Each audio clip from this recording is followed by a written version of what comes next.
Baiklah, Assalamualaikum warahmatullahi wabarakatuh.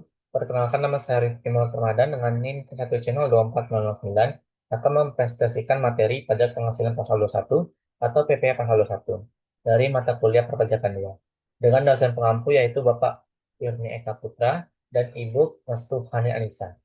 Baiklah, yang pertama itu adalah pengertian PPh pasal 21. PPh pasal 21 adalah pajak atas penghasilan yang diterima oleh wajib pajak orang pribadi dalam negeri seperti gaji, upah, honorarium, tunjangan, dan pembayaran lain berhubungan dengan pekerjaan, jasa, atau kegiatan yang dipotong oleh pemberi kerja, bendahara pemerintah, atau pihak lain. Selanjutnya itu adalah subjek PPh pasal 21. Yang termasuk subjek PPh pasal 21 yaitu pegawai, penerima pensiun atau uang pesangon, bukan pegawai yang menerima penghasilan dari pekerjaan atau jasa seperti tenaga ahli, seniman, olahragawan, pengajar, peneliti, dan agen iklan, peserta kegiatan yang menerima penghasilan dari keikutsertaannya seperti peserta lomba, rapat, atau magang.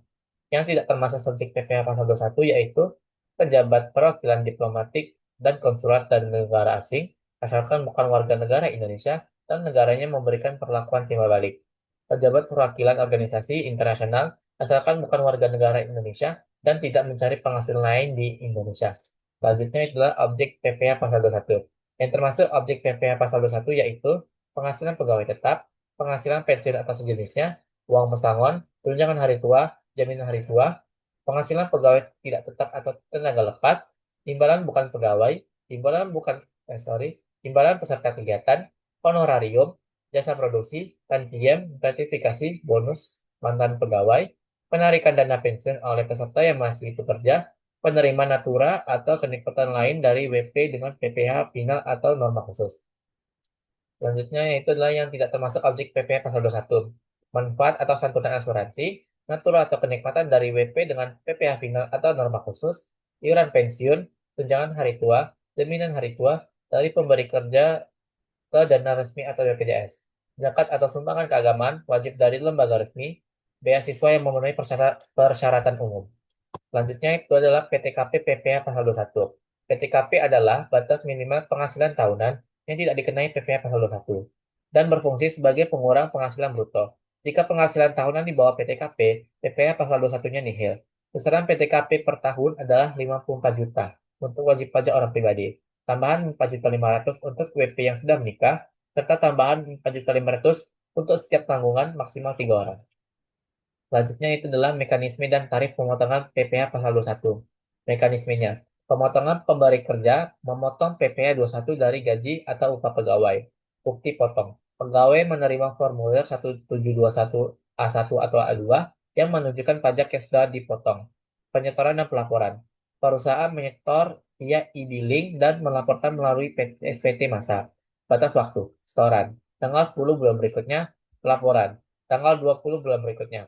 Tarif pemotongannya. Tarif umum atau progresif, semakin besar penghasilan, semakin juga pajaknya. 5% sampai dengan 60 juta. 15% dari 60 juta sampai 250 juta. 25% dari 250 juta sampai 500 juta. 30% dari 500 juta sampai 5 miliar. Dan 35% di atas 5 miliar. Tarif efektif rata-rata atau TER yang terdapat dalam PP 58 tahun 2003. TER bulanan, pegawai tetap, pensiunan, pegawai bulanan. TER harian, pegawai tidak tetap, harian, mingguan, persatuan, atau borongan. Selanjutnya itu adalah kewajiban pemotongan PPh pasal 21. Pendaftaran. Pemotong wajib mendaftar ke KPP. Pemotongan dan pelaporan. Menghitung, memotong, menyetor, dan melaporkan PPh 21 atau 26 setiap bulan, termasuk jika pajak nihil atau tarif nol. Catatan perhitungan. Menyimpan kertas kerja perhitungan untuk setiap penerima penghasilan sebagai dasar pelaporan. Bukti potong. Membuat dan memberikan bukti potong PPh 21 atau 26 kepada penerima penghasilan. Pengembalian kelebihan pajak. Kelebihan pemotongan pada akhir tahun dikembalikan ke pegawai tetap atau pensiunan paling lambat akhir bulan berikutnya. Perhitungan kelebihan setoran. Kelebihan setoran dapat diperhitungkan pada bulan berikutnya melalui SPT masa. Pembetulan SPT. Jika ada kesalahan, pemotongan dapat membetulkan SPT. Kelebihan setoran dari pembetulan bisa diperhitungkan pada bulan berikutnya, tidak harus berurutan. Selanjutnya itulah pemotong PPh pasal 21. Yang termasuk pemotong yaitu pemberi kerja, orang pribadi atau badan yang membayar gaji, upah, honorarium, tunjangan atau pembayaran lain. Bendahara atau pemegang kas pemerintah, termasuk TNI atau Polri, Pemda, instansi atau lembaga negara. Dana pensiun atau dan BPJS, yang membayar pensiun atau tunjangan atau jaminan hari tua, orang pribadi atau badan. Membayar honorarium atau imbalan terkait jasa atau kegiatan bagi WP dalam atau luar negeri, masuk peserta pendidikan, pelatihan, atau magang. Penyelenggara kegiatan, badan pemerintah, organisasi nasional atau internasional, perkumpulan atau lembaga lain yang memberikan honorarium, hadiah, atau penghargaan kepada WP orang pribadi.